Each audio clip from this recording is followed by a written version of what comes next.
Ndewo, greetings, and welcome to Learn Igbo channel.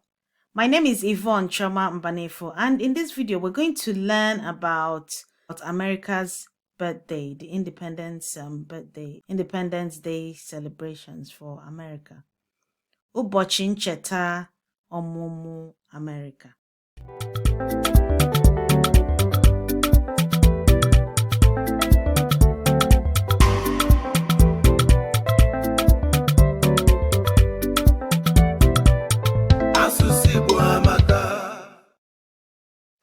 So, like I said before, we're going to learn all about the 4th of July,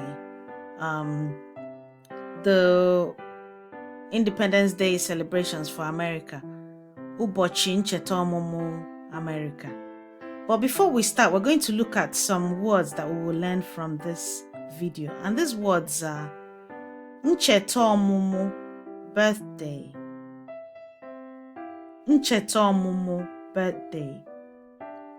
Ọkọlọtọ, flag. Ụbọchị ezumike ọha, public holiday. Anụnụ anụnụ, blue. Mmemme, red. Inwe aṅụrị, to have fun. Ready? Let's begin. Ka anyị bido. Abalị anọ nke ọnwa Julaị bụ ụbọchị dị oke mkpa na ndụ ndị Amerịka. Abalị anọ nke ọnwa Julaị bụ ụbọchị dị oke mkpa na ndụ ndị Amerịka. Ọ ụbọchị ahụ ka a mụrụ mba ha. Ọ ụbọchị ahụ ka a mụrụ mba ha.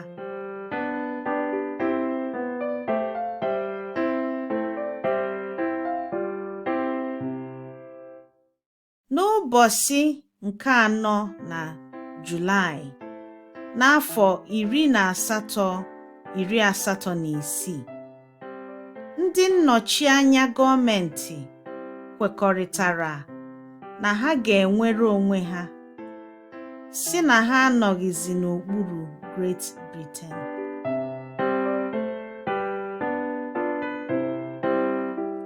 N'ụbọchị anọ nke ọnwa Julaị, n'afọ 1886, ndị nnọchi anya gọọmenti kwekọrịtara na ha ga-enwere onwe ha, si na ha anọghịzi n'okpuru Great Britain. N'afọ 1941, gọọmenti mere ya ụbọchị ezumike ọha. N'afọ 1941, gọọmenti mere ya ụbọchị ezumike ọha. Gịnị ka ndị Amerịka na-eme ụbọchị ezumike ọha? Gịnị ka ndị Amerịka na-eme ụbọchị ezumike ọha? Ndị mmadụ na-eji ihe dị iche iche achọ ụlọ ha mma. Ndị mmadụ na-eji ihe dị iche iche achọ ụlọ ha mma.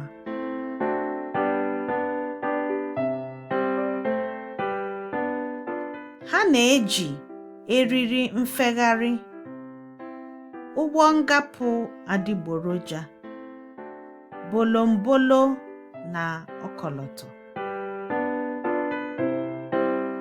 Ha na-eji eriri mfegharị, ụgbọ ngapụ adịgboroja, bolombolo na ọkọlọtọ.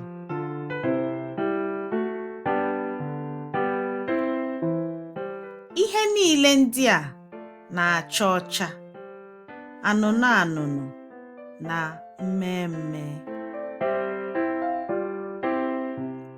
Ihe niile ndị a na-acha ọcha, anụnụ anụnụ na mmemme.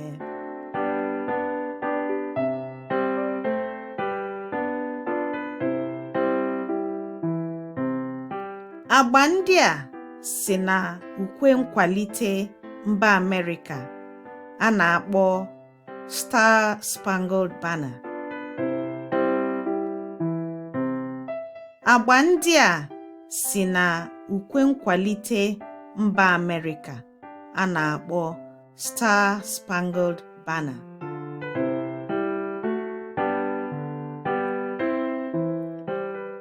Ọtụtụ ndị mmadụ na-eji ọkọlọtọ Amerịka eje ngagharị n'obodo Washington, D.C. Ọtụtụ ndị mmadụ na-eji ọkọlọtọ Amerịka eje ngagharị n'obodo Washington, D.C.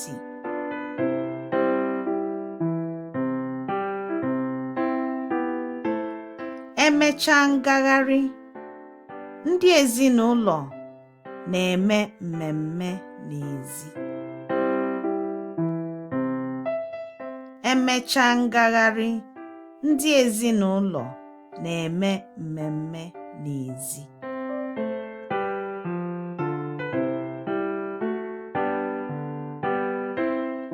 Ha na-eri nri dị iche iche, na-enwe aṅụrị. Ha na-eri nri dị iche iche, na-enwe aṅụrị.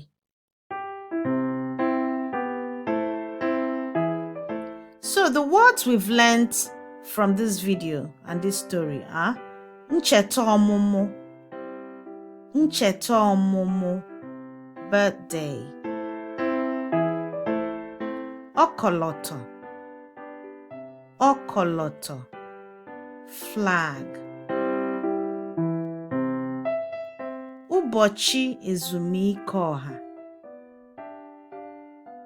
ụbọchị ezumike ọha, public holiday. Anụnụ anụnụ,